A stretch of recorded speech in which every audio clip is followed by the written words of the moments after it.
This is esports. You think esports? This is FTC. Yo, good morning and welcome back to Frosty Faustings XII Guilty Gear XRD. I'm MiniMatt. And I'm Sarvets. And we're ready to bring the hype. Oh, I'm extremely excited. It's we've had a wild night last night, and it's time to kick off the day with some of that good old-fashioned Frosty Faustings. Right, wild might be a little bit of an understatement, but yeah, absolutely. Let's cool it and just get some nice, refreshing XRD. Oh, I'm very into it. It's good for the soul. Yeah. How'd you sleep last night? Are you nice and rested for this? Yeah, I'm hella rested. How about you? Oh, everything's feeling great. It's gonna be another great one from Frosty Faustings. Let's see if SA and Scottaroo are rested. Okay, I am not familiar with Scottaroo, but I see you are. We all know that SA rocks Eno, and then we have a Raven from Scottaroo. Let's check it out. Raven can contest a lot of the angles that Eno wants to move in on, so it's a very doable matchup. Oh, this isn't how you start, though. At certain times, Raven may be able to take advantage of Eno's hunger and then set up the excitement, which is an armored move that builds the excitement gauge and creates extra properties for the specials. Right, and you can wire see it so you can kind of like eat a whole note and then be safe. Absolutely. But if you're stuck in the corner like this, you're not getting excited no matter what. Whoa! Yeah, SA no stranger to keeping people in corners with that Eno, but Scottaroo manages to fight out and then takes it to mid-screen, and then they're going to play some neutral for a minute. Snipes the note. SA making it in, gets the hit, puts him in the corner, one more mix-up, and that's going to do it. SA going to take the first round of the day. All right, SA off to a pretty strong start. Yeah, Eno is such a dominating force in this patch. Yeah, there's a lot of things that Eno can really tilt someone on. I see good patience though from Scottaroo with the crouch speed. Nice FD cancel. That mix-up is so grimy. Yeah, Eno can give you a lot of left-right stuff, and new technology is being found all the time. Even to this day, you see brand new mix-ups, which is pretty significant given the amount of time Guilty Gear's been out for. Yeah, there's so much freedom this character has.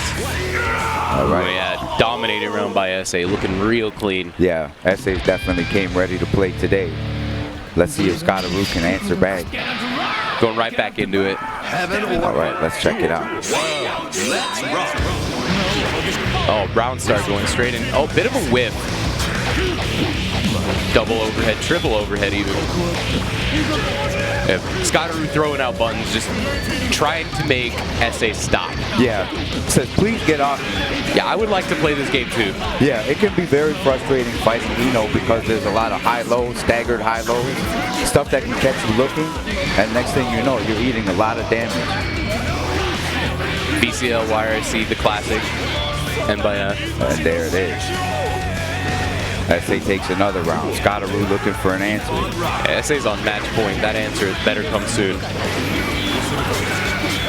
Definitely looking for some 6P from Scottaroo. Oh, reset off the stagger. All right. Out of the corner, but still in the pressure.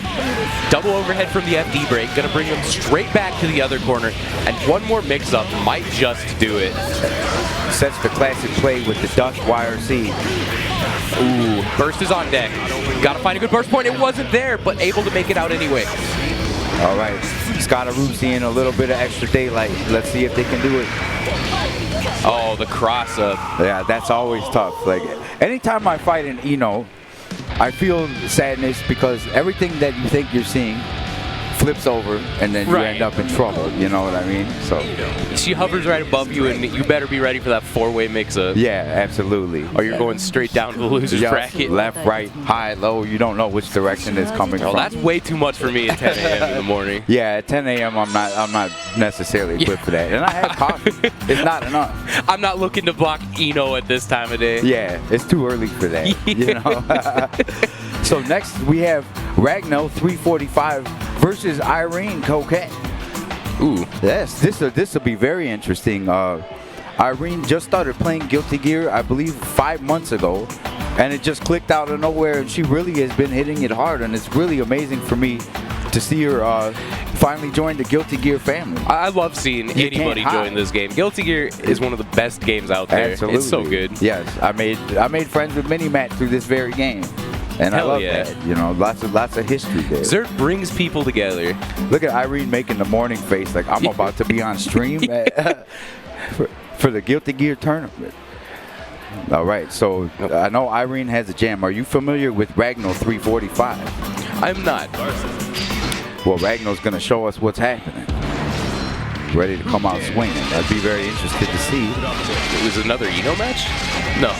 A Soul, okay, a Soul versus Jam. Well, this is going to be a very aggressive match one way or another. These are both characters who want to get in there and press their big counter hit normals. Yes, massive feel-good buttons. They want their plus frames. They want their counter hits, and they're gonna come out swinging. These battles are always haymaker bound. You know, like they both do really explosive damage and their potential to cause problems for the other opponent. And they both have kind of the same feeling where counter hit 6P and counter hit Puffball both kind of do the same thing where you fly to the opposite corner and start the round at 40% life. Yeah. And that just goes to show how dangerous and explosive these characters can really be. So let's check out. Let's see what kind of round start interactions we had there. Very respectful. Round start button check. Okay, we were looking at a button check. I was pretty surprised after all that when they pulled walk back. I was like, massive respect is going on. They're sizing up the opponent, watching their every move and studying it carefully. The opponent respecter has logged in the chat. Yeah, absolutely. I do appreciate that they're picking a color scheme that isn't almost exactly identical to their opponents. Yeah. Oh no, do not pick Eclipse colors. I will come over there from across the stream station. All right. Yeah, I've never seen an Eclipse color in tournament, believe it or not, after all this time. I think most people recognize that is it's an very unspoken unpleasant. rule. Yeah. Yeah, absolutely. It's kind of like how in Plus R, the shadow colors aren't necessarily whack and broken anymore, but nobody picks them still. Yes, absolutely. All right, now let's see this genuine round start interaction. Irene off to a positive start. So for those who don't know, the Jam character can have charged cards and it makes her specials more powerful. Yeah, there are 3 of them. Most people go for the Dragon card first because it makes that kick significantly better. Absolutely. And it's one of her best neutral and combo tools. But it looks like this is the one that gives her... Oh, there we go. Ragnell dropping a big confirm. Oh, no! Oh. Super wasn't close enough to connect, and we got a punish here. Got a little bit of scramble mode here in the morning. Yes. Yeah, getting right to it in the morning, it's always a little bit more than you asked for. Yeah, first match, barely just woken up, maybe had a bagel or something, and now you're expected to hit your loops. Yes. Couldn't be me. And Jam profits off of the throw, throws them vertically, and that sets her up for some combo damage. Burst out of the corner, and air to air. Coquette taking the first round. Coquette looking good right there. Turn up the heat. Round start riot stomp. Round start riot stomp. That's the good way to start the day. Now we've got some big, strong soul bad guy energy in this match. Okay. Good grab. Bandit Bringer slightly plus. On IB or air block, you can get a pretty consistent grab. Yes. Yeah, doing IBs can open you up to new opportunities that wouldn't be available otherwise, because doing the instant block... it reduces the block stun. Yeah, in a lot of other Arxis games, the block stun remains consistent. You just get more meter or something. In Guilty Gear, the block stun is actually lower. Yes. Nice. Puffballs through the riot stomp. Dust combo. Dust. Oh. Burst at the end of the dust. Gonna get the hit. Does not finish the confirm. Coquette being a little shy with the 100% meter at that time, maybe would have been able to RC or YRC to buy herself a different opportunity to look at it. Oh, the classic. One hit, 2H in the dust. Definitely a classic. All right, let's check it out. The riot stomp not taken this time. Parries straight through Gunflame. All right, gets out of the corner. Ragnar says, go back to the corner for me, please, but it doesn't work out. Ragnall's getting a lot of mileage off of falling JS. Yes. Yes, and there we see it again right there. Oh, it hits. Oh, wow. Tyrant Raid. Gets the crouch confirmed. Spends the meter. DP's through the burst. All right, don't be afraid of spending this meter here. Oh, Ragnar takes the first game. Coquette tries to press a button. Yes. The thing about Riot Stomp is, while it's technically minus, yes, Soul is in a weird situation where he is able to jump cancel or press a button, so you can't consistently punish it. So you kind of have to RPS after blocking Riot Stomp. There's a couple things you can do, but unfortunately, if you are hesitant with any of them, he can just fall on your head with a normal. Yeah, and that can lead to big problems. Yeah, because the Soul, even though it is minus, you still has the time to kind of spy out what's going on and then kind of discriminate, hey, I could fade out maybe, or I can continue to press and try and press on into it. All right, they're taking some time, which is always a good plan if things are going awry. Definitely. It's important to leverage your options after a match, whether it's going to back to character select, delaying the rematch. It's something that it's a situation that all players are afforded, but not enough take advantage of. Yes. Yeah, absolutely. Sometimes I forget to do so myself. Same here. But it makes a big difference. Yes. Ragnar is starting to pick up steam, really getting momentum. Ragnar definitely not shy about Riot Stomp usage. Yeah, they figured out that Riot Stomp has been a good situation for them every time they used it. Yes. And if something's working out, there's no reason you stop. Exactly. Until you have a reason not to. A good buddy of mine back from Colorado, from Moral, when I first started playing fighting games, one of the first things he ever told me is the best mix-up is no mix-up at all. The mindless mix-up. You keep going until they prove they're not going to get hit by it. Absolutely. That is great advice. Big shout to Femoral if you're watching, by the way. Absolutely. With the cute little baby at home. All right, Ragnar does it again for another round. Looking for Irene to fight back here. This is match point. Gets the IB, blocks the follow-up. Good grab. Throw. There we go. Charging up. Dragon card on deck. Here we go. And danger time. Gets the mortal counter.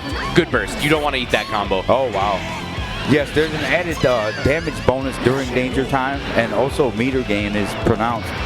Yeah, there are a lot of reasons where if you get that mortal counter hit, you got to burst. Yeah, when you see the screen shake. Yeah. Okay, Irene doing a good job fighting Bit of back. a drop. Low Slides profile under the it. Riot Stomp. That was very good. Gets the low. No conversion. Good grab. There you go. Being very discriminate about finding the opportunity to do so with the throw. We have reversals. Grand Viper. Okay, Ragnar's going to set the play here. Dash up S. First is on deck for Coquette. Oh, YRC. Here we go. Commit to a burst, a dragon install from Ragnar. Oh. And this could have been a punish, but there's definitely hesitation. Full screen Tyrant Rave catches them pressing something on the way down. Looking for Irene to propose. Oh. No punish on dragon install. Oh, and once Ragnar again. takes it, yes. The same ender, falling JD after Riot Stomp. Right. Was able to capitalize on the few opportunities with that. All right, and now we have Havoc Noah coming up soon versus Miles Raven. That's straight from Colombia. Havoc Noah, another Colorado player like myself. Good to see my buddy coming up on stream here. We're seeing some Enos this morning, and it's really starting to happen. Now, Miles Raven is from Colombia. That's interesting. I'm not familiar with them as a player, but very excited to see people make the trip to Frosty. And there may be a little bit of personal bias here, but I think they're in for a tough match. Yes, Havoc Noah is no stranger to making it happen. Eno player. Yes, Havoc Noah knocked me out of a combo breaker and gate kept me from exiting pools one year. He's been grinding Eno since the game came out. Forever, never switching characters. He picked up a pocket Johnny for a little bit, but never really went anywhere with it. Sure, as many of us had. I'm sure he'd yell at me if he heard me say that his Johnny is whack, but Sometimes it's just like that. You want me to say it too? His Johnny is whack. I'm taking your word for it. Venom versus Eno. This is an interesting matchup. Venom is another character that can just kind of put a projectile in the exact Y-axis that Eno is trying to approach on. Yes. Yeah, you see a lot of kind of two-sided prevention going on in this matchup. It's like Eno can set the note, which will be at certain spaces that Venom wants to go to, and then you'll see vice versa. Venom trying to close a lot of areas that Eno wants to go to. But in terms of set play, Venom is pretty infamous for not having good reversals. Yes. His dead angle is one of the worst. You can very easily low profile it, and his only reversal super is Burst to Dark Angel. Yeah, after knockdown, the oppression can be very real for Venom. Ooh, some big drops from Havoc Noah. But this is where Venom definitely shines, is if they can get someone in the corner and then start setting the plays. You'll see staggered things, staggered ball setups that will make the opponent hesitate and cause big time problems. What a bait. Wow. Havoc Noah just making sure that he's going to keep the pressure on right here. Some players like to hold like the wild setups and the weird gimmicky stuff till later in a set. Havoc Noah doing it immediately round one. Wasting no time. Nice 6P. This is what Draven needs. Yes, and mid-screen very often with with Venom, you'll see them jump over, and as the ball crosses them up and stuns them. So they get a lot of plays off of that. And it's their turn to set some plays in the corner. Noah diving out, which will make a player have to hold forward, which is very counterintuitive. Yeah, there's quite a lot of stuff that is really difficult to deal with set play characters in Guilty Gear. Absolutely. They run the various permutations, and it's all in the desire for the mix. Yeah, like their Noah double jump to kind of try to bait out 6P. Didn't get a big conversion off of it, but able to continue pressure. Maldraven pokes out, resets to neutral. Yes. Ooh, air dash is back into the corner.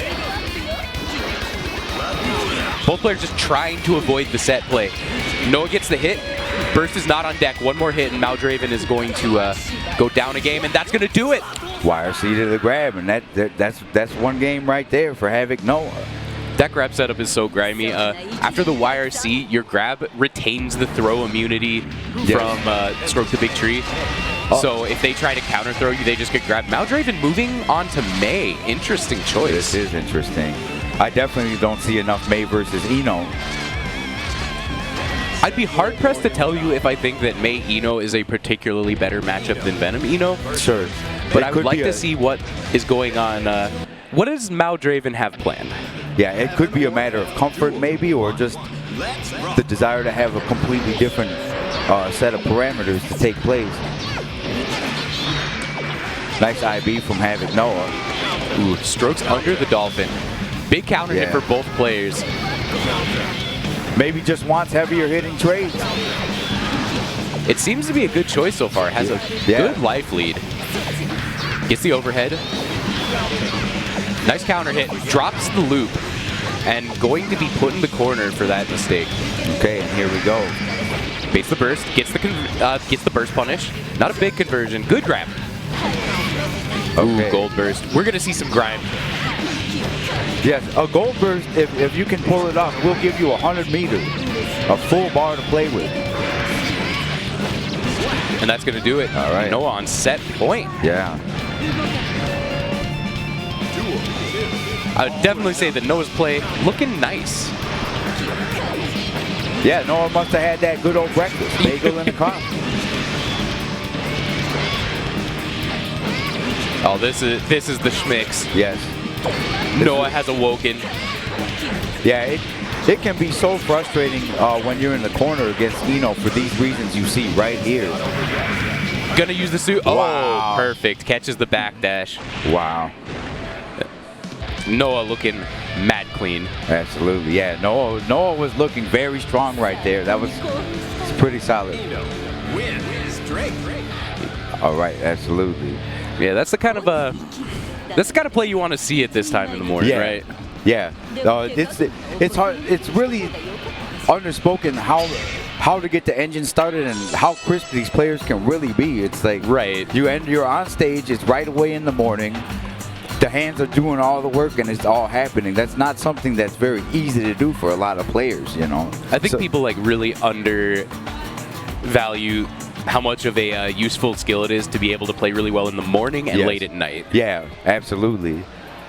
And here we have Siki versus Frankentank. That's a great handle. Yeah. So this is a very powerful Venom. And I'm not too familiar with Frankentank, but I know that they are a Potemkin player. So we're going to see a Venom versus a Potemkin right here. Oh, this is a struggle matchup. Yeah.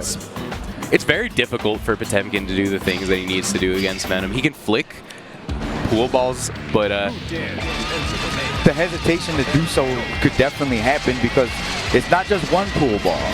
There can be multiple pool balls being knocked their way. And Stingray is too fast to flick on reaction a lot of the time. Yeah, like you can flick the balls that he sets and shoots horizontally, but if the Venom is just doing diagonal angles and Stingray a lot, it can be hard to get that flick. Yes, and you really need something like that to move in. Yeah, and on Stinger, like, there's kind of a kind of staggered property that can happen with them that will create hesitations as well. So the person has to be, you see that inhale from Frankentank, like, okay, let's get it going. Yeah. There's a lot to think about, you know.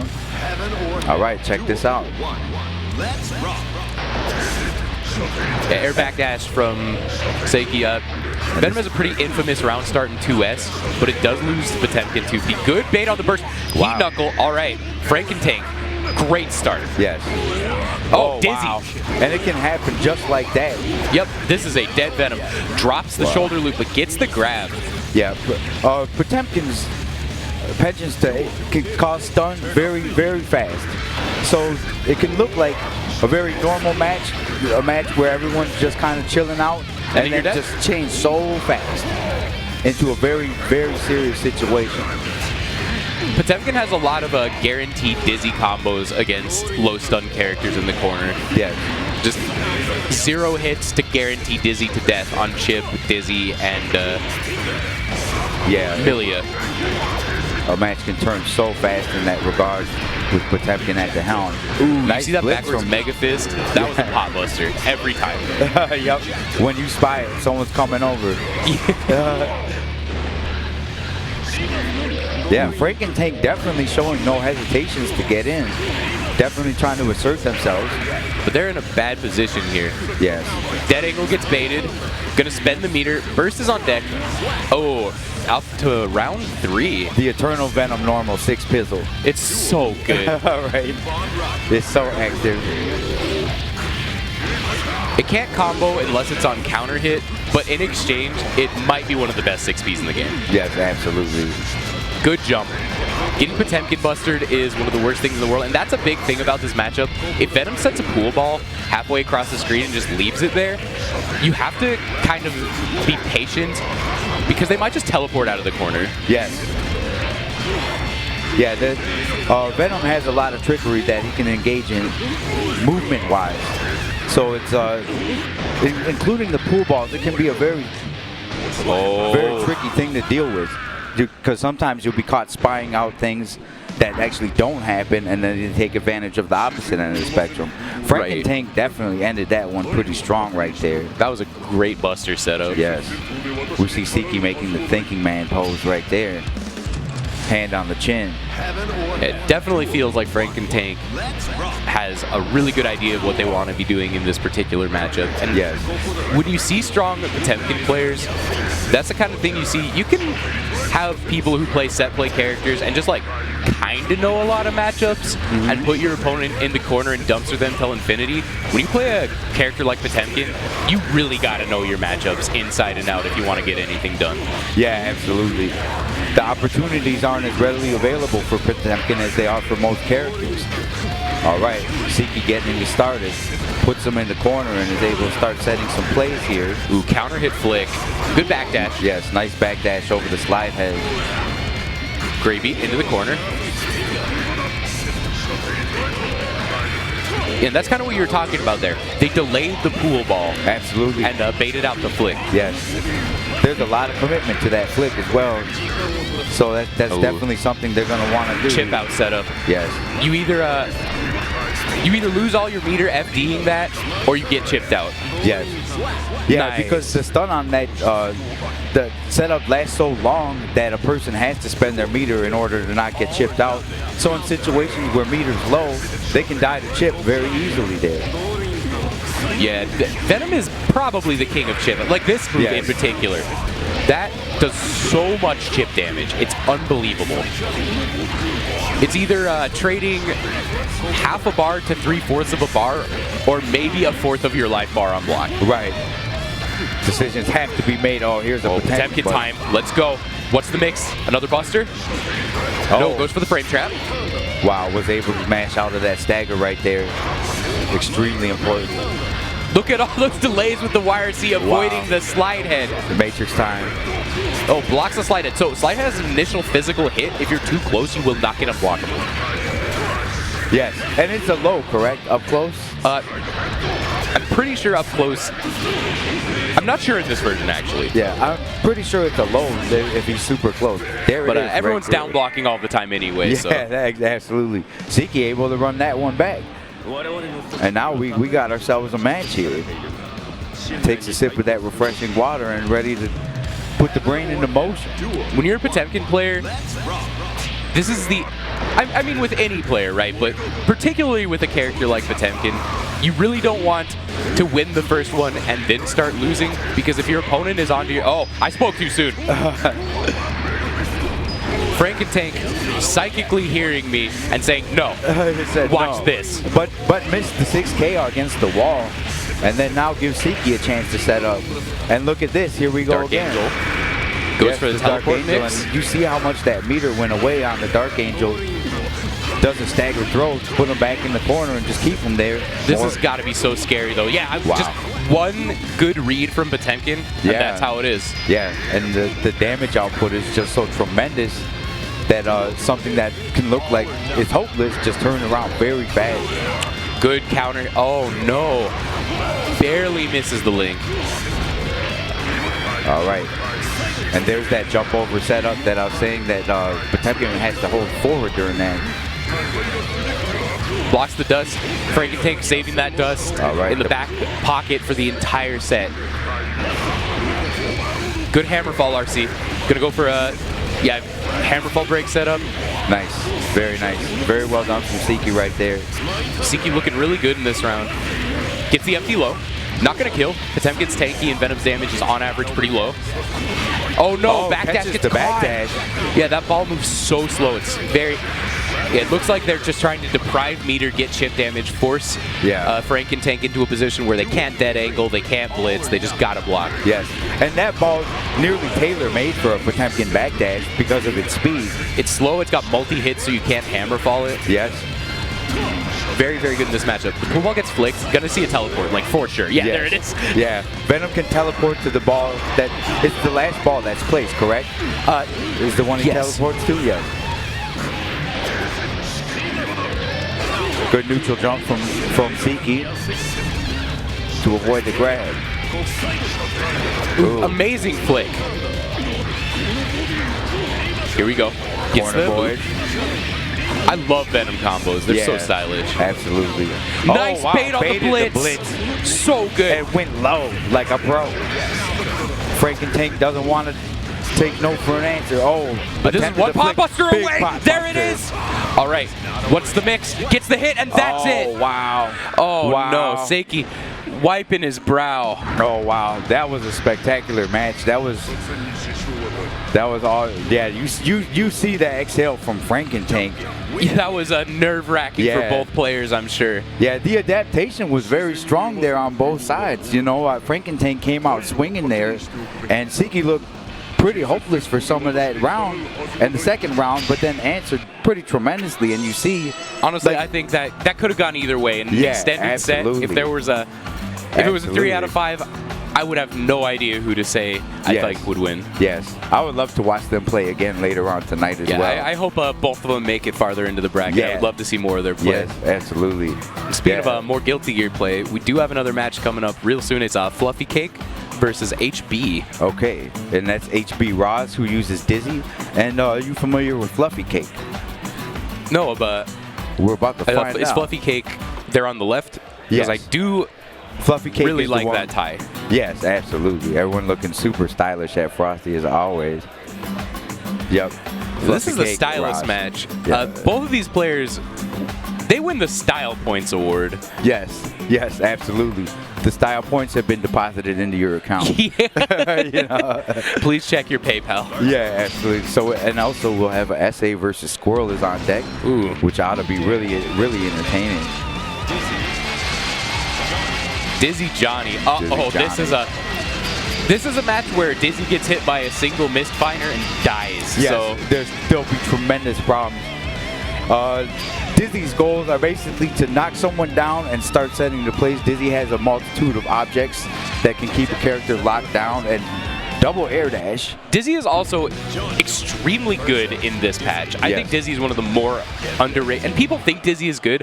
I still think she's one of the more underrated characters in this patch. Yeah, absolutely. Yeah, a good Dizzy can cause so many problems and is also fairly uncommon. She's hard to play. Her execution requirements, just to do like the normal mix-ups, are very high. You have to do a lot of TK bubble stuff. Yes, absolutely. You have to be able to do a lot of really quick inputs on the fly. And she has very low health, the lowest Dizzy modifier in the game for obvious reasons. Yeah, yes, absolutely. The glassest of glass canyon. Yeah. Glass cannons. The glass cannon. You know, there's a really heavy amount of commitment to the inputs as well. So like a dropped in input can lead to big problems because when you set the plays, you have to make, you know, sometimes 2 or 3 different projectile layers, you know? And then with the potential to spy them out for things they may do after. So it's a very delicate balance that a person has to strike with the projectiles. But Ron's definitely no stranger to doing so. Of course, most people are familiar with how good Johnny is, and it would be unfair to say Johnny doesn't also have some of the most difficult execution in the game. That's why we don't see a lot of Johnny players relative to how strong he is. Absolutely. Like if Johnny was as easy to play as, like, I'll say it, if as easy to play as Elfelt, we would have a player base of 50% Johnnies with how good he actually Absolutely, is. I could see that happening. Here it is. Look at this is how it damage starts. output, tremendous. And then uses the 6P after the tech to keep Roz in the corner.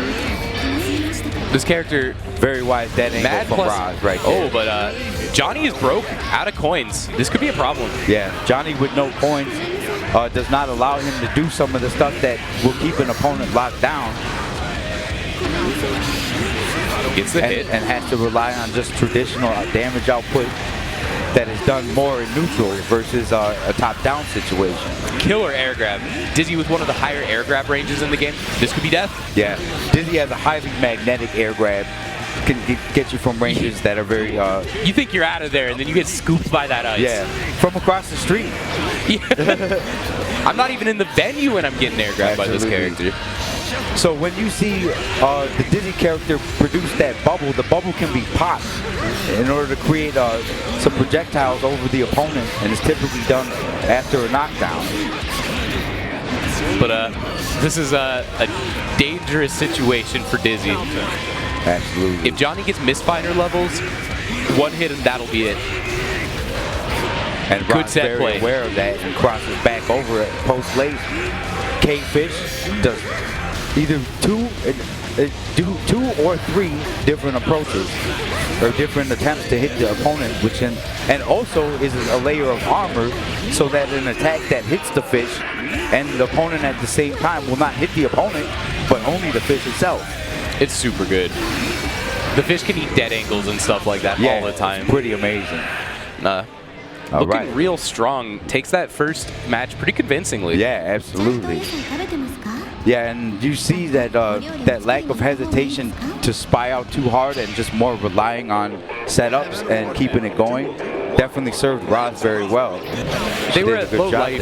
Yeah, they were at low life the whole time, but you got to remember, that's only getting hit 3 times in this matchup. Yes. Johnny's profound damage output.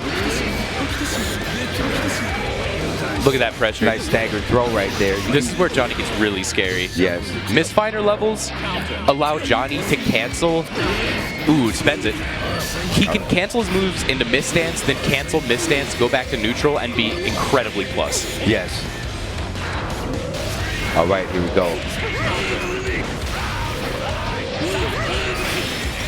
Wants to stay on the same side for the time being. There's that TK bubble setup. Yes.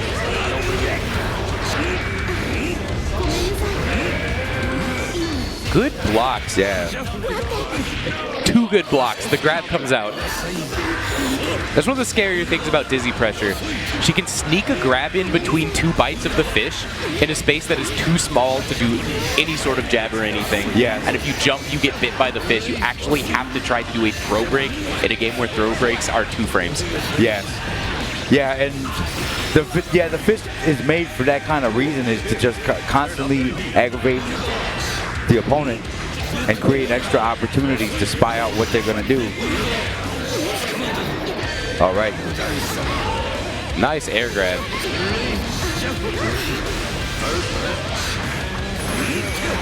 A little bit of patience coming out on Johnny's side.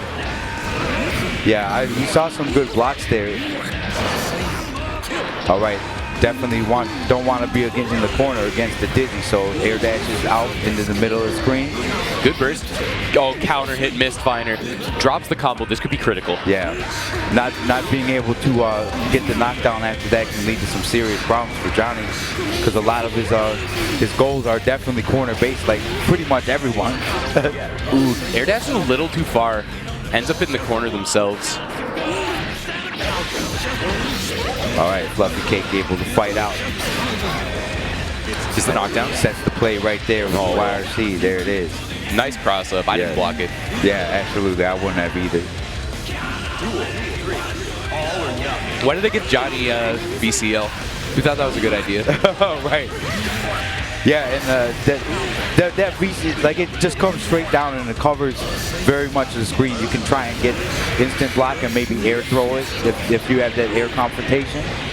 But if they get that, But the it's extremely it's just their turn most of the time. Yeah, absolutely. All right, Fluffy Cake looking a lot more comfortable at this point.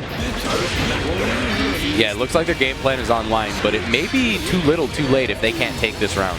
Yeah.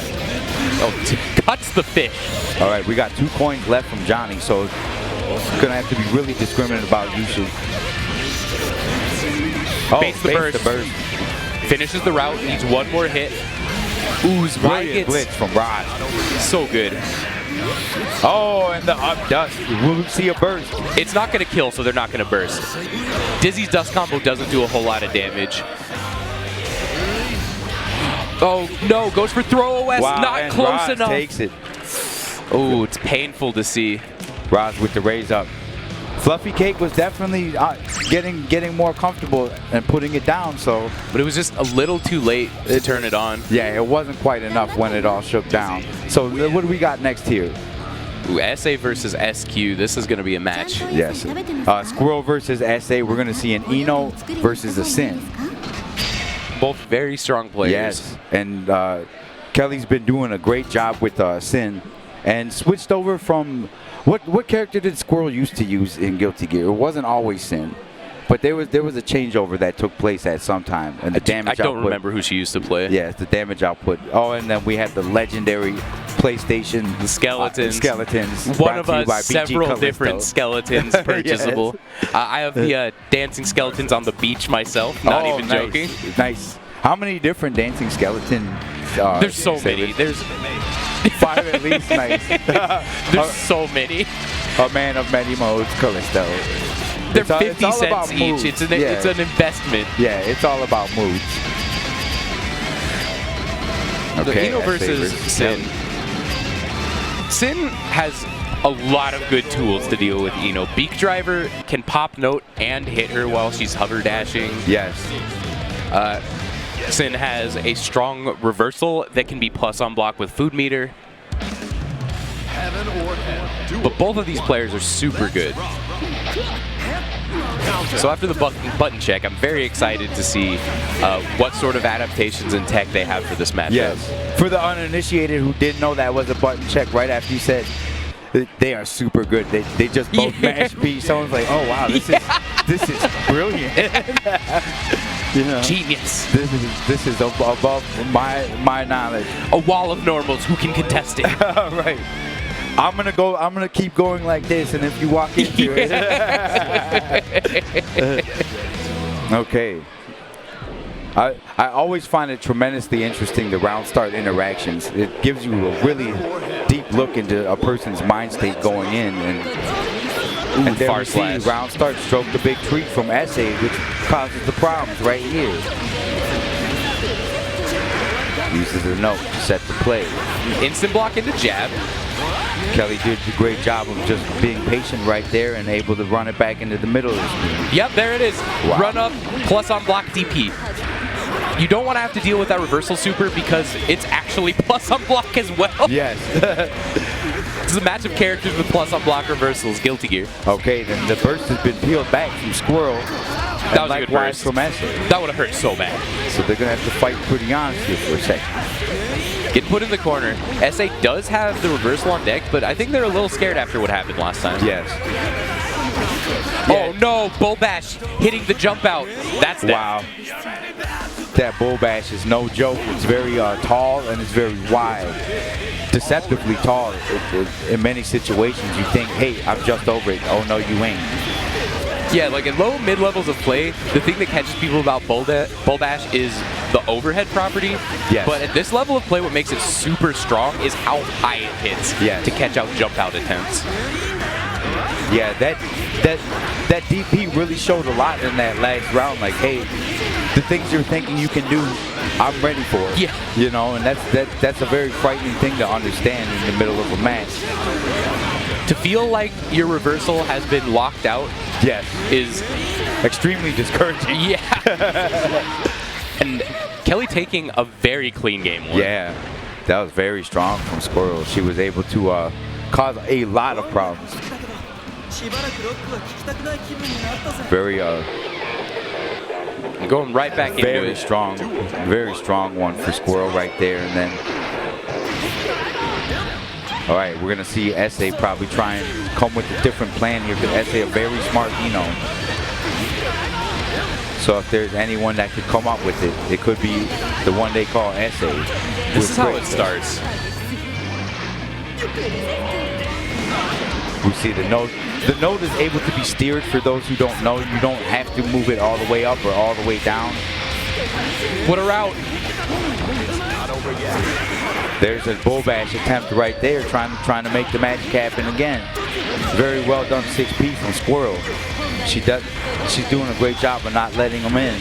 Wow, nice gray beat confirmed. Wow. That's super good. Yes. There wouldn't have really been any commitment to go to that normal if the tech had happened, but in that case where it didn't, they got the full combo. That's the sort of optimization you don't actually see a whole lot. People don't really explore gray beat opportunities as much as they can yet. Yeah, gray beat has a bad reputation, but you can see that very often they're off with some kind of scramble capitalization and an improv that allows to end in a knockdown.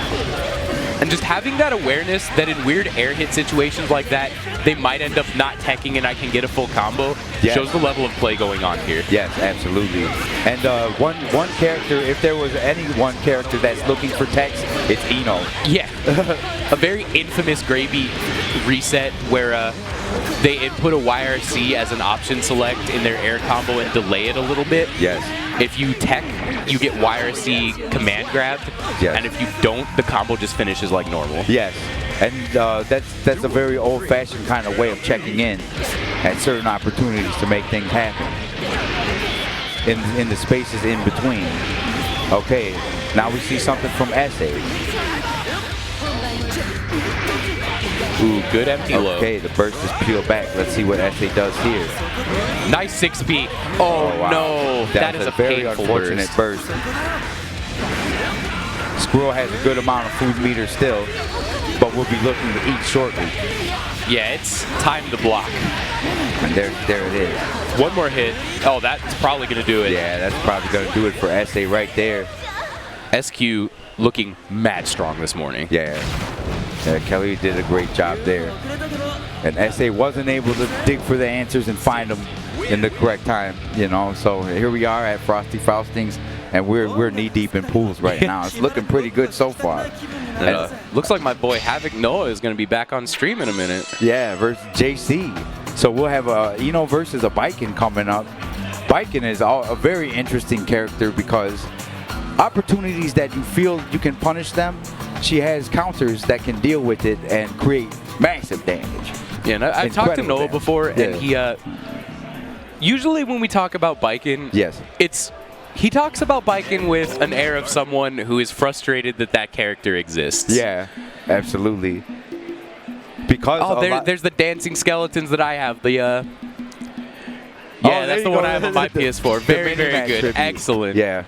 Sometimes you just got to go on vacation, you know, and take the rest of the family with you. But yeah, especially for a character like Eno that is constantly encroaching on somebody's space, Biken can deal with that in a very profound way. Biken can also slow a match down to a crawl just by doing jump back to Tommy a bunch. Yes. Yeah, and the way that a tatami falls can cover a lot of time and space to create kind of a lockout. So if someone, and in Eno's case, when she air dashes at him or tries to dash at him, she has a hop dash, so she can't get under tatami pretty much ever. Right. You know what I mean? And that's gonna be, it's tough to get in when something like that happens. Biken also has a very strong 6P, which is good in this matchup. Yes. Let's check the round start interaction here. Looking button check. No, it looks like a real match. They're going right in. Yep. Quick burst. Aggressively bursting against Eno is often a very good idea. Yes. Because typically Eno will be looking for your burst in tech situations. So if you see something that if you can get away with a burst and they're on top of you, then you probably should go for it. Ooh, there it is. That TKDP. TK Carly Rae Jepsen. Yeah. It's overhead. Oh.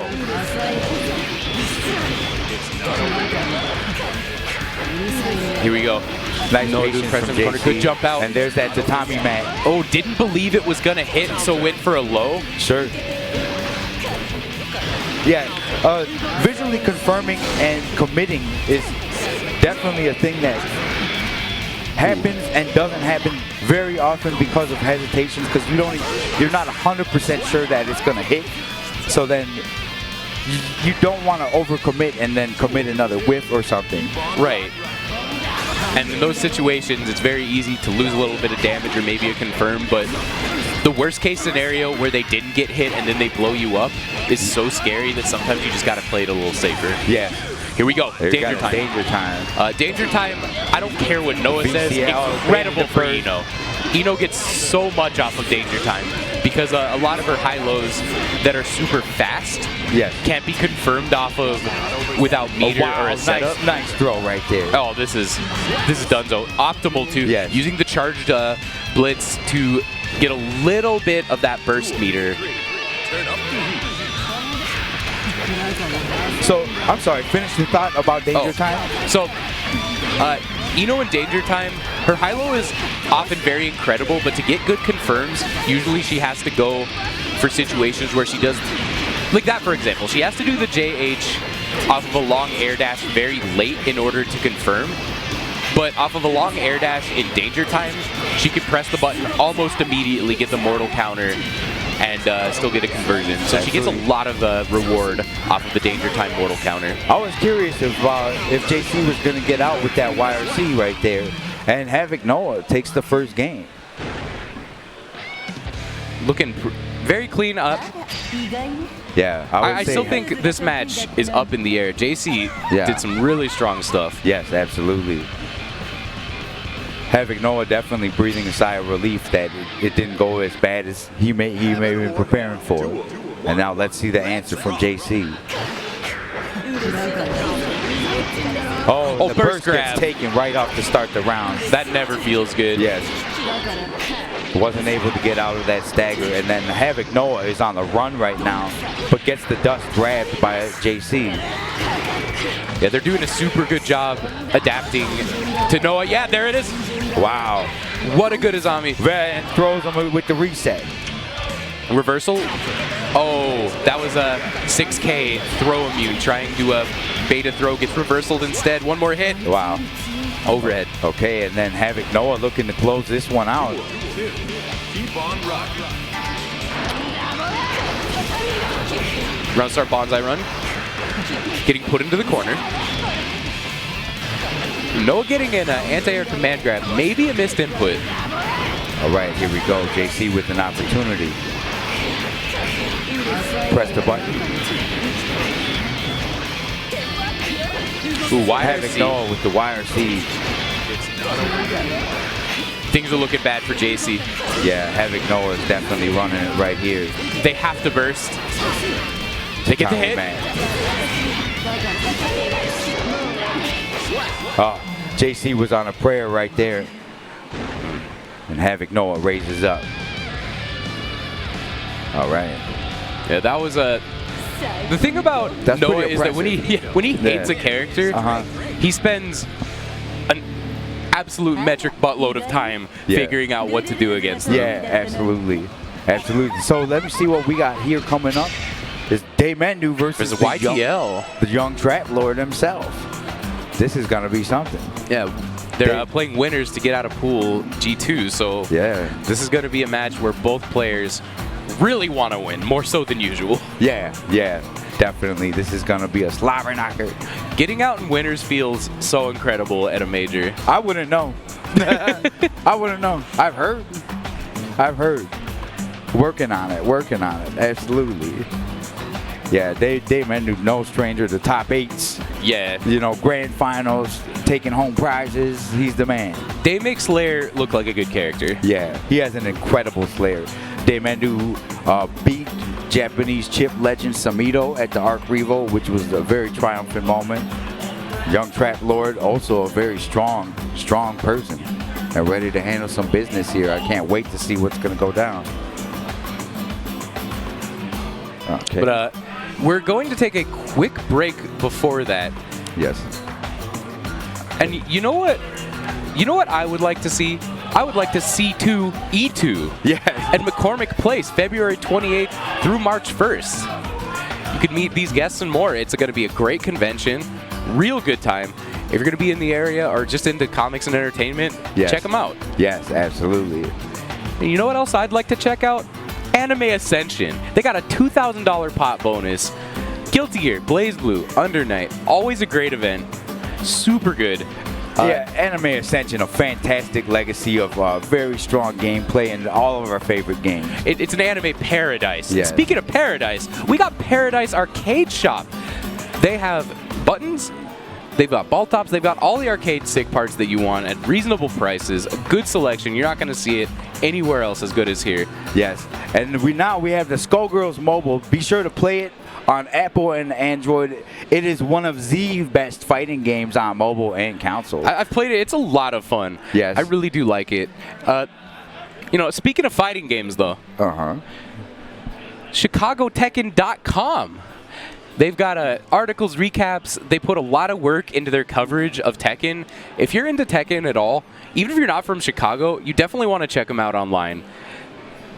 And what you also want to do is use coupon code FROSTY to get 10% off at axelmerch.com. They got a great selection, and with a discount like that, you're going to want to get your hoodies, your shirts, your tank tops there.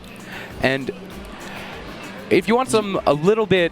You know where I want to shop? Where do you want to shop? Arcade Candy Collective. Look at those keychains. Collector quality enamel pins and the keychain combos looking fantastic. Yeah, Arcade Collective is the new wave. And speaking of the new wave... Yeah, what is the discount code? We got New Wave toys. You can get your own arcade cabinet, $99.99. If you don't have that much room, you get one of those mini sticks for it. Look at that cute little mini stick. It's perfect. I think I'm ready for Ready Games. I'm ready. You can use the secret code FROSTY and enter to win a prize pool of up to $300. That's crazy. Compete in mini games to win cash prizes. I want to. I know you want to as well. I definitely want to. All right. Ooh, but you know what else I want to do? I want to take a quick break. Don't you, Sarvets? I want to take a break, too. It's been great to hang out with MiniMatt, and we'll be back with more Guilty Gear action very soon. So keep that dial locked, and we'll be back to bring it to you. All right, and we're back from Frosty Faustings, and we're about to get it on with Daymendu versus the young Trap Lord. This is going to be an exciting match, one way or absolutely. another. Alpha versus Slayer. Yeah, this is that explosive Guilty Gear gameplay that we're here to check on out. Hope everyone at home is doing great. We're nice and cozy here. I'm here with the one and only MiniMatt, and it's going down. This is a matchup I know quite a bit about. Yes, I'm sure you do. I grew up learning Guilty Gear playing against Slayer. Yes. Would that be Davo Slayer then? Femoral. Oh, Femoral Slayer. Okay. Okay. This is a matchup. So what have you learned in that time? This matchup is pretty whack for Slayer.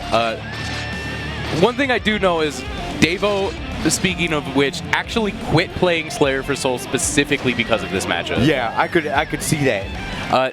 One of the Slayer's biggest tools for getting out of pressure is BDC jump. Yes. And the way grenade bounces just kind of disables that. Oh, that's very unfortunate.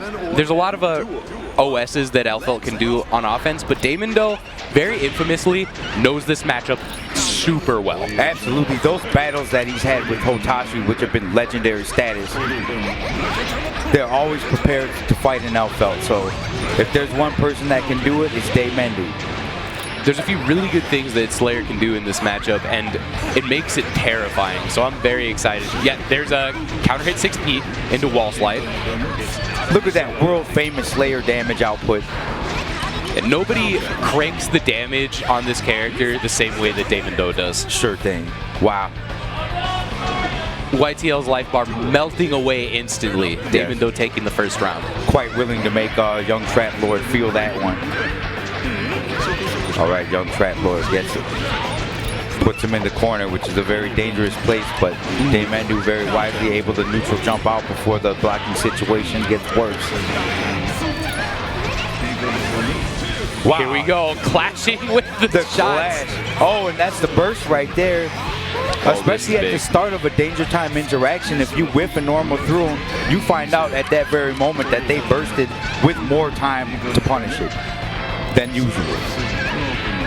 YTL has a lot of meter. Gets the counter grenade, but did not believe. Wow. Good pile. Willing This is to death. stuff that Pine Berry. You're done. You're out of here. Straight Goodbye. into the wall. Big damage. Daymendu takes round one, or game one. That very was clean. convincingly. This is winners of their pool, so both of them are making it to 48, but yes. Day is on the warpath. Yes. Day wants to do it with sparkles on and just look nice and shiny. I think YTL's biggest mistake was picking Atashi's color, because Daymendu is seeing this color and it's like waving a red flag in front of a bull. Yeah, you don't want to do it. Steam came out of Daymendu's ears and he just started charging. Yes, absolutely, and that's what I'm saying is like that Hotashi color may have just activated Daymendu on levels we don't quite understand, but we definitely see right here. Cancels the clash into 2S. Yes. Getting caught. This is baiting a burst that does not come out, but Daymendu able to keep pressure. Yeah, that was very impressive when you see Day stand his ground against the Elfelt mid-screen and go to toe-to-toe. Young Trap Lord. Wow, what an aggressive burst. Daymendu very confident. Young Trap Lord went for the backdash to avoid the low there. Oh, blitzes the shot, but Elfelt doesn't get blitz rejected because this game rules. Nice air grab. That was a great air grab from Young Trap Lord. Sees the opportunity to open up and seizes it right away in order to take that round, which is a very important round indeed. All right, Young Trap Lord trying to establish some things here. Daymendu with the blitz. Good charge blitz. Gets the overhead. There's the link. Oh, wow, and then baits the burst right there. One more hit, and YTL is going to be taking this round downtown, straight to the morgue. Does not spend the meter. Wow, does the bite. Ooh. Does the bite to catch the backdash. Very good. Daymendu on set point. Yes. Demandu with a very commanding game right there. But YTL has shown that they could do this. This is a bad way to start. Wow.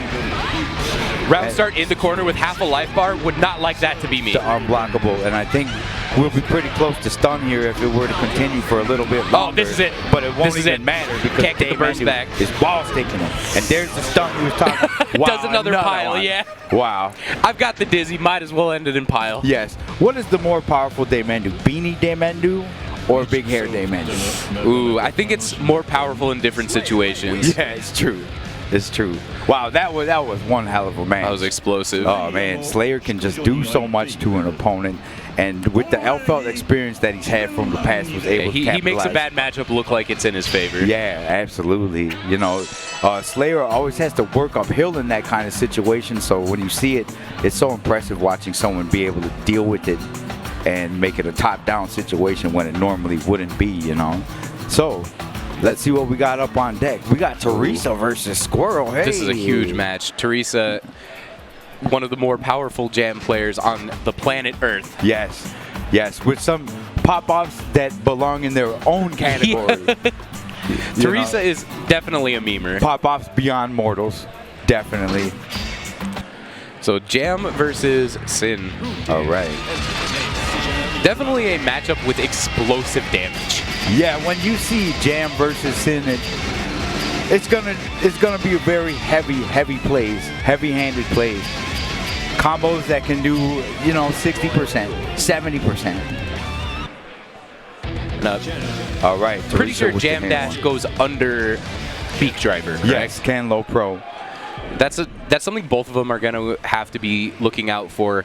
Sin does have some very good low pokes, though, as well. Very curious about the round start. Round start button check. Of course, we're in the button check for now, but they're getting ready. Get to hear that brilliant Jam voice. Yeah, Teresa with a very mantra-like pressing of the buttons. Okay, here we go. Let's check this it Jam out. voice is toned down from XX, too. Yeah, so for those that, if the Jam voice is irritating to you, you weren't ready for the XX era. Yes. And a lot of people who played in XX... in itself, its own weapon, I would say. They are a little bit more gun-shy of the Jam voice than may be warranted at this point, because it's not that bad anymore, but I just remember Jam back in the Accent Core days. Yes. Our ears are still ringing. SQ getting some pressure started, but they both go back to neutral. Neither player wants to be the one to get counter hit and put in the corner. Nice anti-air jab. Misses the ender and very wisely PRCs to get an opportunity. There's the counter hit puffball. This is exactly what I was talking about. Ooh, look at that health bar. Charges up. Stays out of grab range and does a low kick. Staggered pressure. Nice overhead. 6D. This will kill. Wow. That was very exemplary of what Jam can do. And the very aggressive nature. Can stay on an opponent, charge the card, and then create big-time situations for them to deal with. And almost nobody is able to execute that at the same level as Teresa. Yeah, exactly. Parry MiniMatt. So good. Taking them there. Teresa's on another level, for sure. Okay. Yeah, Squirrel is a very great player, and you can, oh wow, the DP. But that Teresa is just so far in her head right now. Yeah, she's gonna have to come up with some answers here. Good there DP. You go. SQ getting some pressure started. Teresa looking comfortable on the defensive. Sure. Look at all those just blocks. Whoa, and it clashes. Whoa, and this is it. Squirrel's gonna go in on this one. Look at this damage look at all the output. meter. Oh no! But needs to eat. Oh no, what a drop. It looked like they looked at their food meter, recognized they didn't have any food to continue doing specials, and just weren't quite sure what they wanted to do to finish the combo. And that moment of hesitation lost them the game. Yeah, and that's a very easy moment of hesitation to understand because... Especially against such a strong player like Teresa, it's really easy to get more nervous when you know your opponent is just one of the gods. Yeah, absolutely.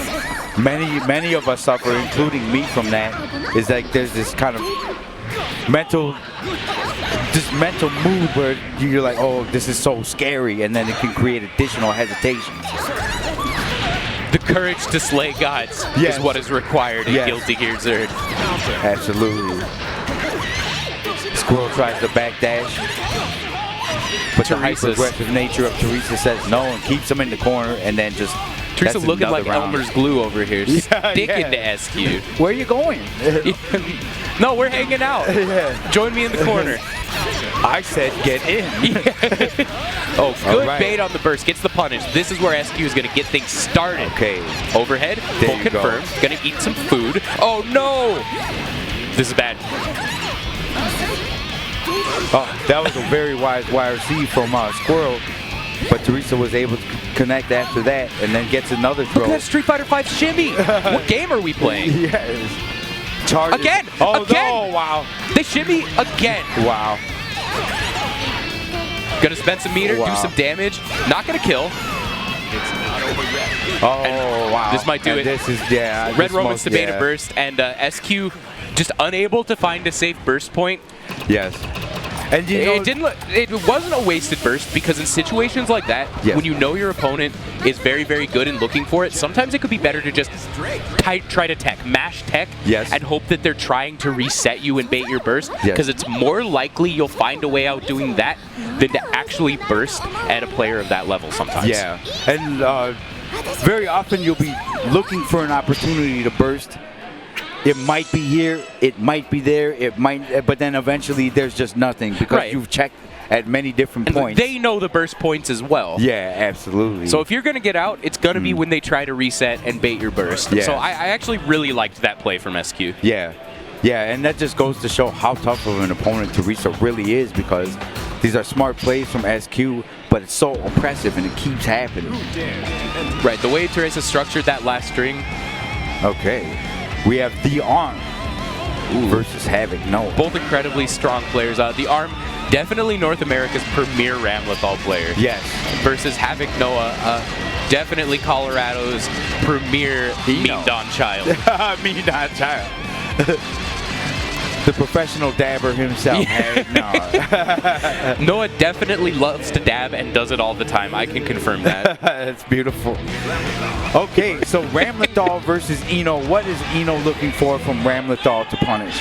What would you say are the best opportunities? Stroke the big tree under far slash is very good. Absolutely. Yeah, Stroke the big tree has that little bit of verticality that can handle some problems. Eno is also pretty good at clearing the swords, right? Yeah, because she can kind of throw notes in a way that clear them, and she can also just jump back pressing jab like Havoc Noah is doing. Sure. Gets caught. Good burst. So Ramlethal is a character that's pretty infamous for having whack neutral in this version, but once she gets you in the corner, she has the best set play in the game without question. It is completely ridiculous, and you see how he steered him back into the corner that he was originating from.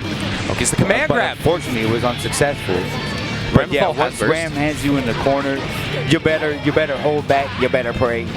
You better use YRC if you see a small opportunity to get out. You better dead angle. You better come up with something. Yeah.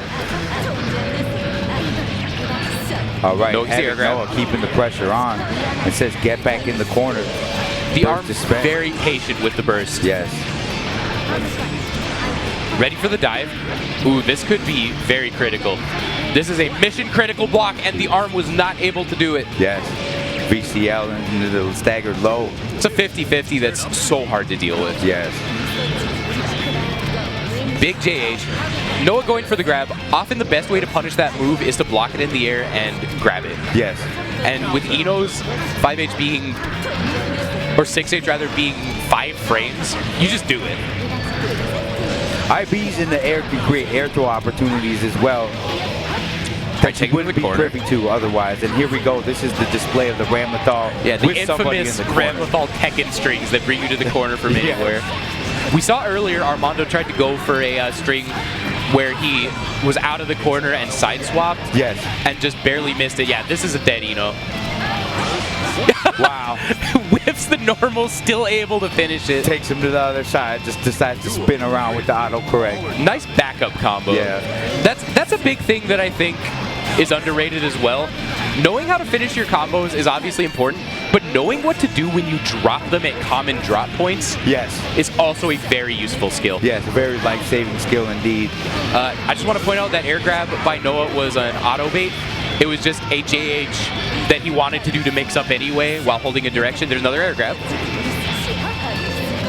Armando still has some life. As long as Ramlethal has enough life to get a hit, Ramlethal has enough life to win the round. Yes. But they're going to get chipped, They realized they're in a situation where they had to get out because eventually Note and VCL were going to chip them out. They tried to jump, get caught by the 5K. Yes. But still, even in a situation that seems pretty hopeless, it's good to know and prove to yourself, like, hey, I'm going to at least use this time to get the hell out of here. I don't want to die in a corner. Armando had a sip of coffee between sets. Yes. Will the caffeine give them power? Armando already has power, so he would have more power at that point. Extreme power maneuvers. Yes. Pulls back the swords. Oh, gets the overhead, but does not convert. Okay, and here we go. Now we're going to start looking at it, except the burst prevented it from happening. But if it happens again, then it's happening for real. Noah pushing Armando into the corner, gets the air grab. Yeah, wanted Great to exchange reject. positions and got air grabbed for it. Misses the side swap, so just finishes the route with knockdown. Okay. Oh, that's so tricky. Yeah. I didn't block it. Yeah. No burst available. Noah going to be on set point. Yeah. You know, with the tremendously deceptive movement and, you know, like you see momentum go one way and then it just cancels into something else. All right. Ooh, Noah getting a counter hit. The arm putting Noah in the corner. Good instant block on Green Daro. The YRC Dust is such a classic with Eno. Some great blocks from the arm. Not falling for the fuzzy. There we go. The IB is going to lead to some good stuff here. The arm seems to be having a lot of trouble connecting that combo today. And it could really come back to haunt him. Yeah, absolutely. Good sword set. The arm taking back momentum. All right. This is how it begins. And you see the sword slowly advancing to the other side of the screen, and you can see very clearly the arm's intentions to keep him locked down. Air grab from Havoc Noah. Good patience from the arm. Nice 6P. Going to be able to start pressure. That's absolutely wicked. Oh, stroke the big tree going under. Oh, Good. and another 6P. Amazing anti-air from the arm, not letting Noah autopilot. Yes, very wise usage. And buys himself an opportunity to run it. Very wise blocks on the stroke the big tree. Fairly deceptive, it is a low. Nice. Noah jumping, looked like it was an attempted burst bait, but just didn't block. Yeah, I saw that there. And then now we got him headed toward the corner. Goes for a tricky cross-up, gets the grab. Yes. This is the set play. That FD break grab into the corner, okay, and then now we have the blitz here. Oh, commits to 2H, hoping to get a big reward and ends up in the corner for his trouble. Good air grab. Oh, and one good grab deserves another. Yeah. Gets the sword hit. This is what Armando's looking for. This mix up off dust, it's unbelievable. Yes. Goes for really safe stuff. Because baits the dead angle. So Noah had 50 meter, as mentioned earlier today. Safe on block reversal super exists in Eno's kit, so Armando did not want to even be in the same zip code as this character on Wake Up. Yes, didn't want to entertain the thought. And Armando, I noticed a lot of double jumping mid-screen to check for what Eno is doing, and I've seen a lot of capitalization off of that. And here we go. And the little reset in there, whether intentional or not, resets the damage scaling and just adds that little bit of extra damage, which is only going to help Armando. But unfortunately, they're getting put in the corner. Sometimes just repeated hover dash JH from Eno is something you hold.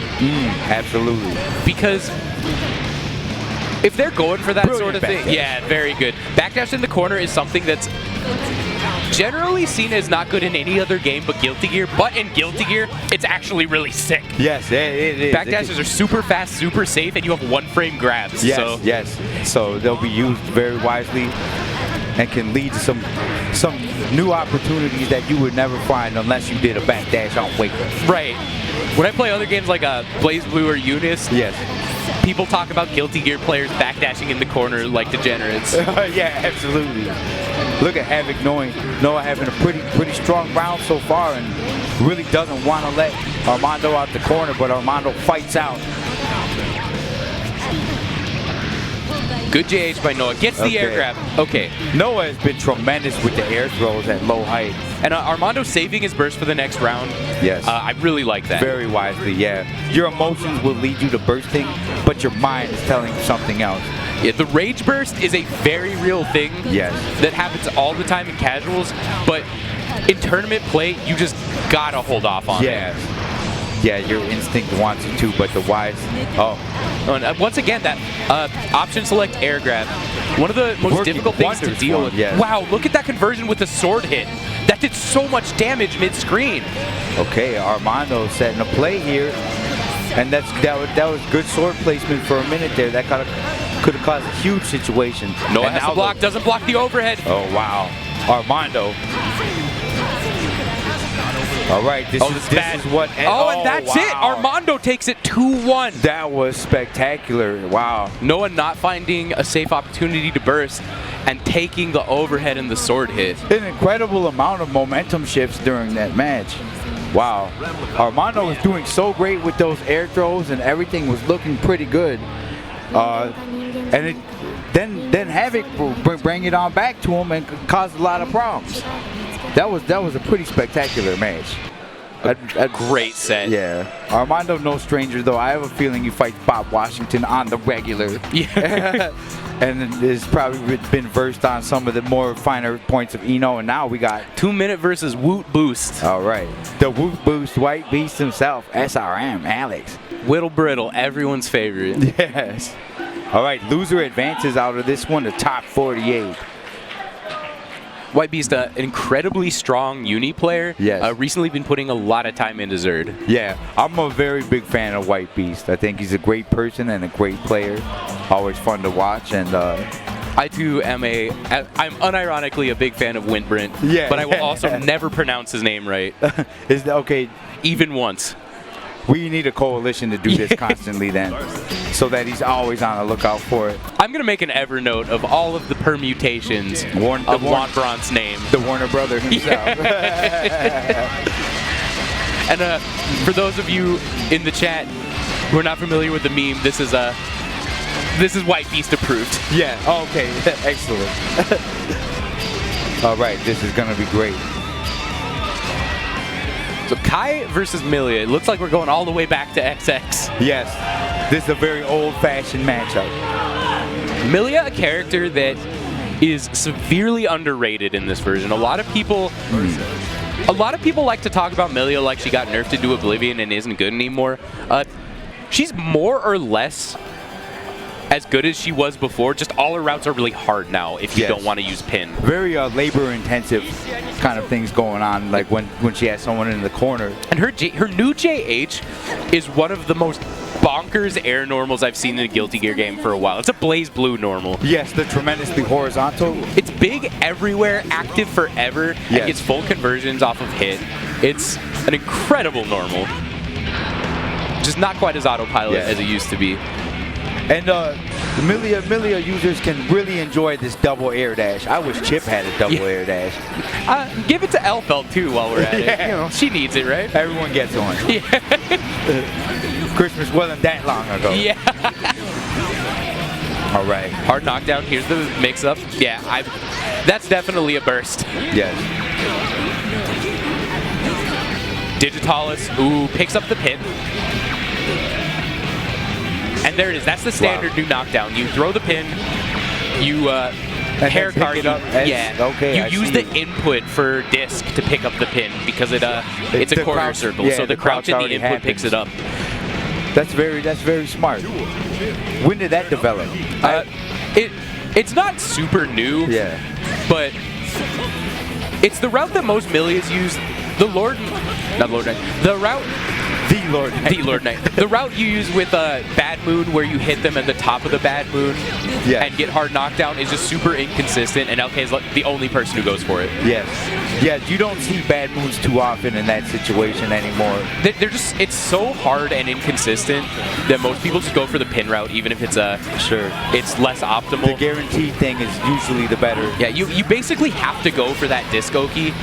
If you do the Bad Moon route, you can do some really gross Secret Garden setups. Yes. And for those who don't know, Secret Garden is a move that summons a ball that can go in multiple directions and keep someone completely locked down and unable to do much of anything at all. The 6H, or 16. I was expecting to see a staggered grab there. Back in neutral, both players. Nice air grab. Yes. PRC. PRC did the air grab. And the burst had to happen. Back. Burst or die. Not able to pick up the pin there. That was definitely a grab attempt. 100%. All right, here we go. White Beast moving in. Does not trust that the overhead's going to hit. Oh, wow. Tries to move back. And got called out. Yeah, unfortunately, you can't FD until later in after the air grab, so it gets caught by the stun edge. Oh, wow, nice clash, too. Imagine a clash that doesn't go into danger time. You'd love to see it. Yeah. All right. Gets the counter hit. Digitalis confirmed. And here's Secret Garden. Yes. 8 to projectile there as well. Works well as a neutral tool, even better as a mix-up tool. Sure. All right, we're going to get the knockdown. There's the pin right there. And here's the Secret Garden mix. Yes. Picked up the pin along the way as the Secret Garden was out. And there's another knockdown right there. And I actually haven't seen that Secret Garden route off a pin knockdown as well. See, Millia's fine. Anyone saying Millia's bad? Bait right there, yeah. Anyone saying Millia's bad may be living behind the times. Yes, yeah, absolutely. Yeah, I find Milia very aggravating to fight. Once the momentum starts happening, and they can really capitalize on a lot of stuff. Yeah, the big balancing factor is she's among the Chip, Dizzy, Milia trio of very low health, very low Dizzy. If you hit them once, they might just die. Sure. But Alex doing a great job of not getting counter hit and just kind of fishing for opportunities, but very wisely. Because Kai can definitely create a lot of situations for Milia. Doesn't respect it with the DP. Says, get that overhead off my space. There's that JH. I definitely thought that was going to cross up. We see second minute doing little FT approaches. Try not to overcommit. Good. Very wide 6P right there, and then boom. I like that double jump from White Beast. After your opponent jumps during a YRC, often the best course of action is to try to avoid the air grab. Absolutely. Charges the blitz so it crushes the other one. All right, this is a bad situation for White Beast. Overhead. Burst not coming out yet. Be very careful. Very wisely, second minute, didn't overcommit there. Gets the backdash caught. Yes. Yeah, in that advantageous situation, didn't want to overcommit and then just kind of spied out what Alex was doing there and was able to close it out. All right, sets the mid-screen disc and goes back over the same side. Good block from second minute.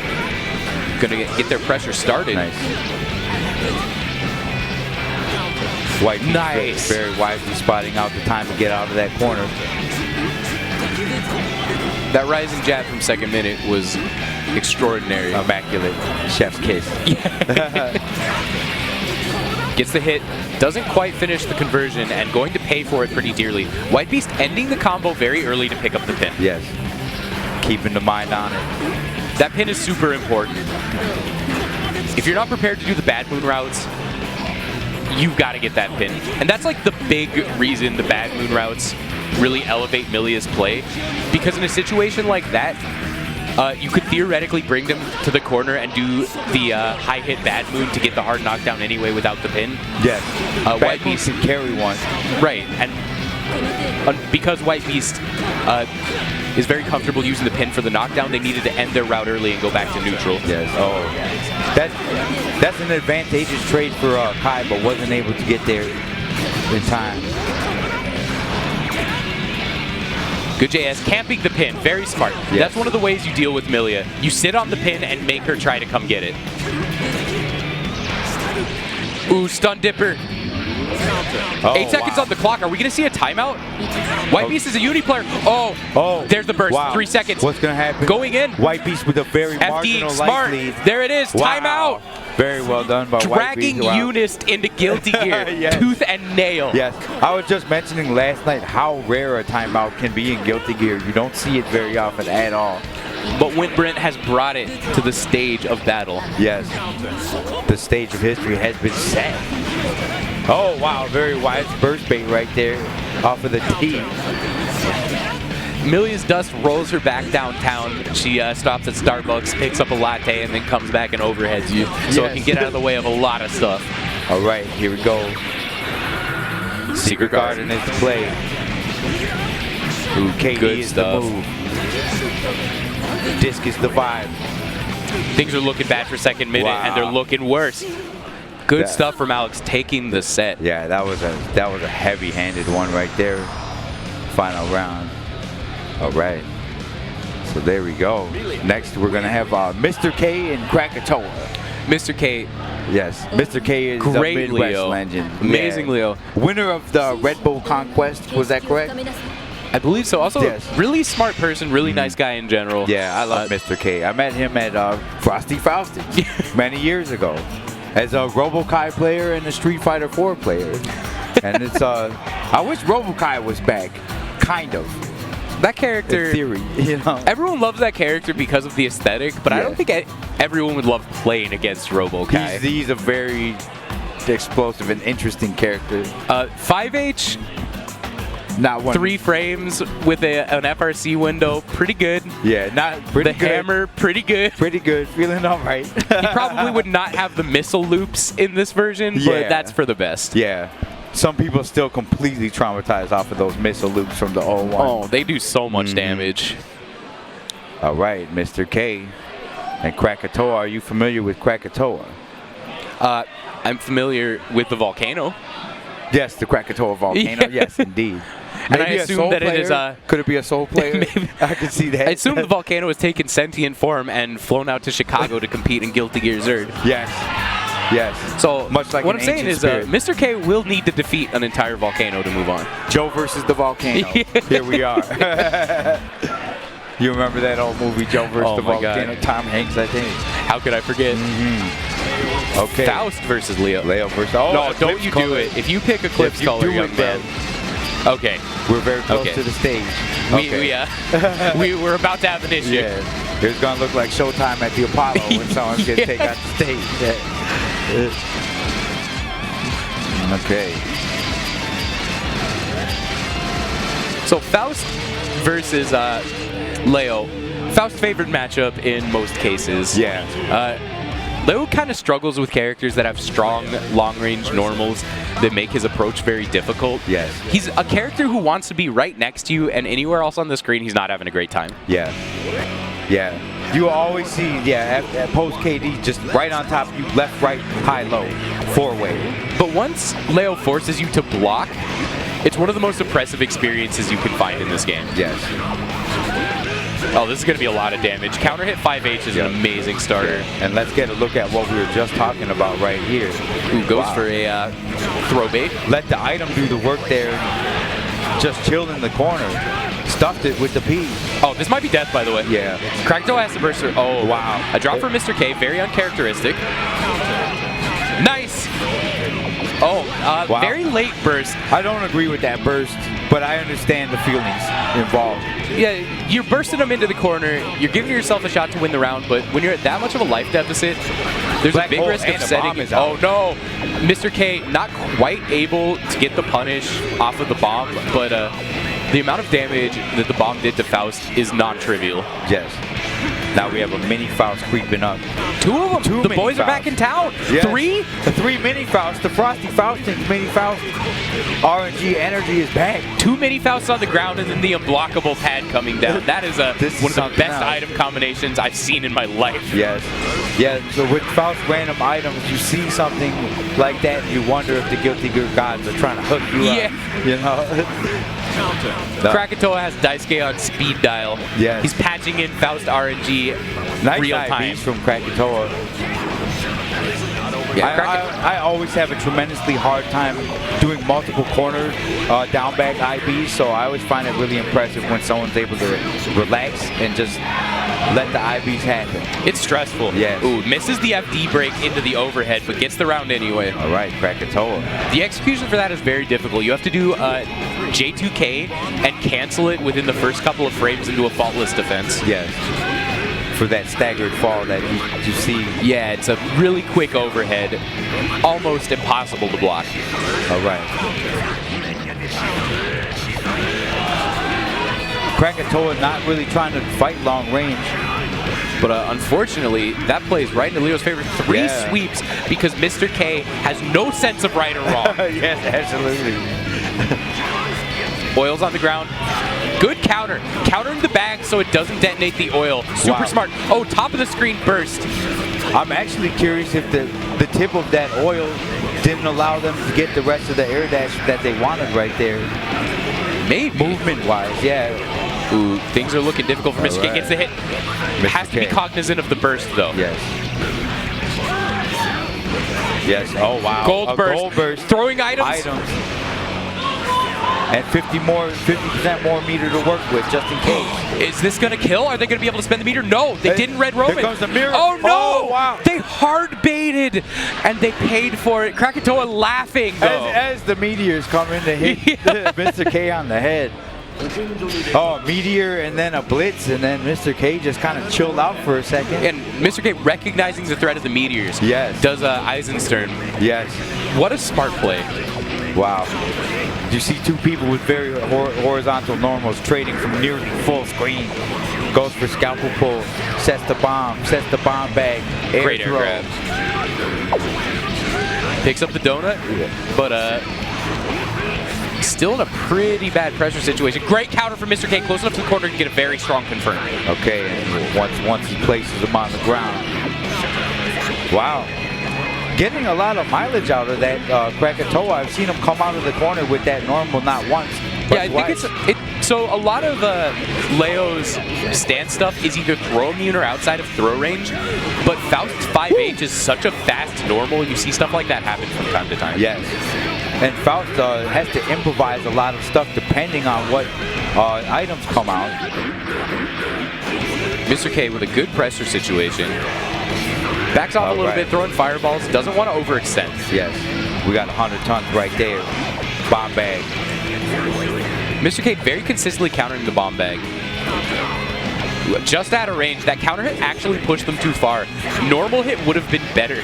Yeah, a rare exception to that rule. And after eating the chocolate bar, Krakatoa Faust actually with the light leap. What an air grab! Wow. If that had landed in the projectile, I actually would have lost my mind. Yeah, no kidding. I really thought that was going to be a confirm for a second there. Yes. Very creative stuff can happen.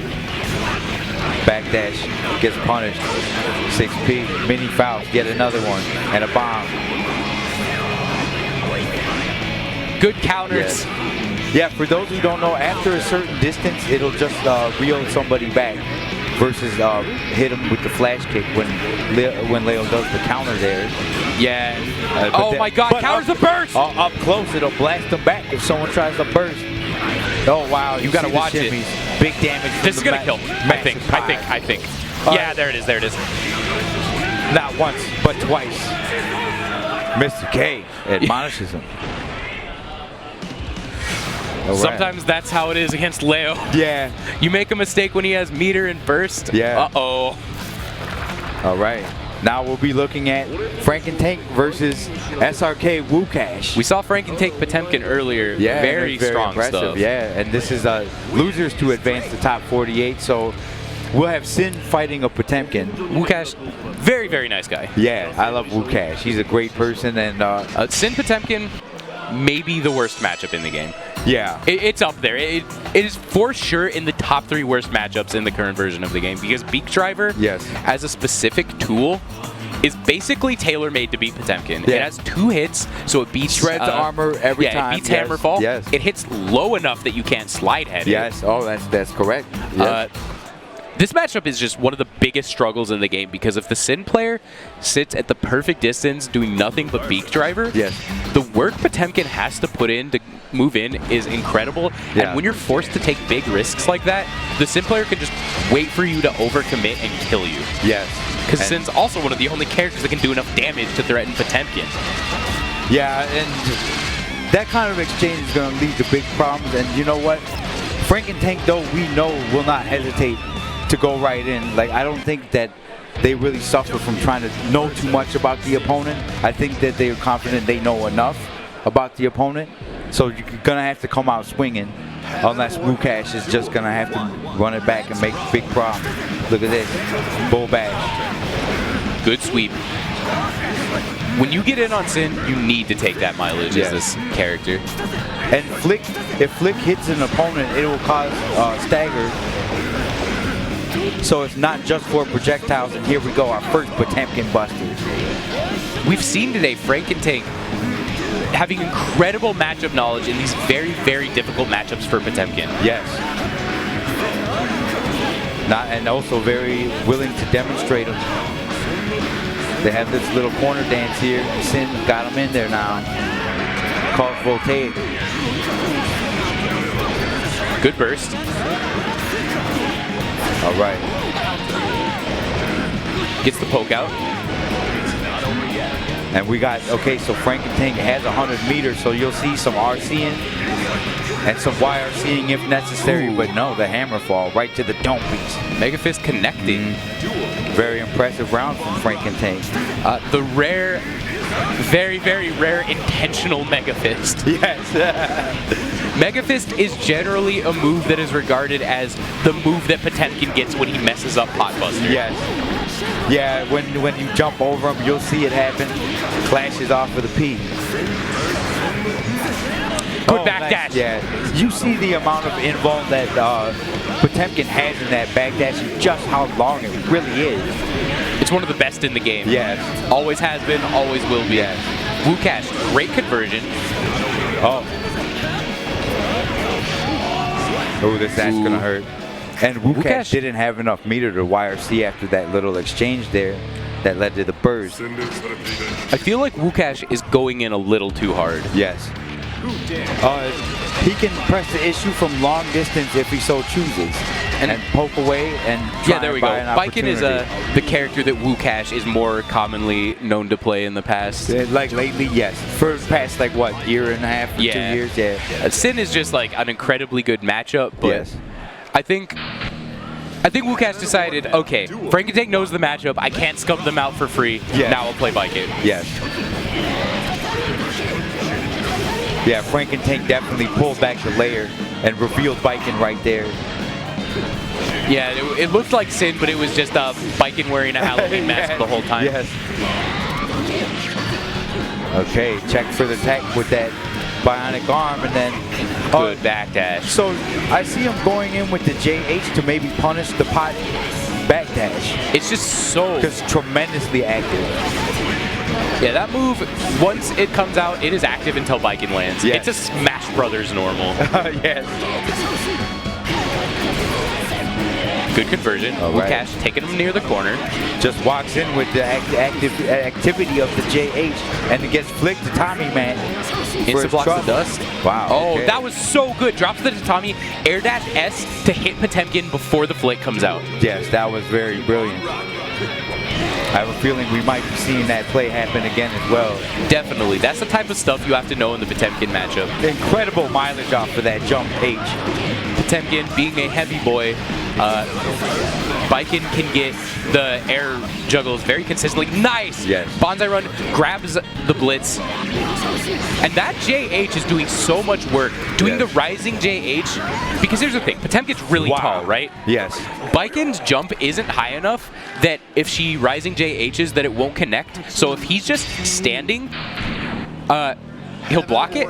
If he backdashes, it's so active by the time he lands, Viking starts going downwards, and it still connects. Wow, that's pretty interesting. And you know, this Viking was a great choice for WooCash. Definitely getting it happening right now. Yeah, Looking very different from that Sin match from earlier. Definitely. That JH once again. Like I would put money on the idea that the reason WooCash initially chose Sin is because the matchup is so lopsided they wanted to check that they could just win for free. Sure. Yeah, I could see that happening. But because this is also traditionally considered a bad matchup for Viking. Her main defensive tool loses to Potemkin Buster. Yes, because that would be the counter right there, and just run up and grab it. Come get it. TKDP. Look at this great spacing. The call out. Up till then, but then the call out worked. Boom. Spending the meter, using ICPM, and it'll kill. Yes, the ICPM killed right there. Now we got it. Vikin's life bar is a little soft.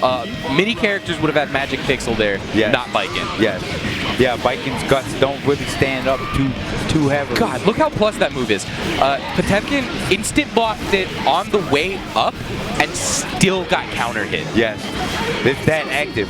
You IV it on the way up and it's still there. Look at this. Still plus. All right. It's not over yet.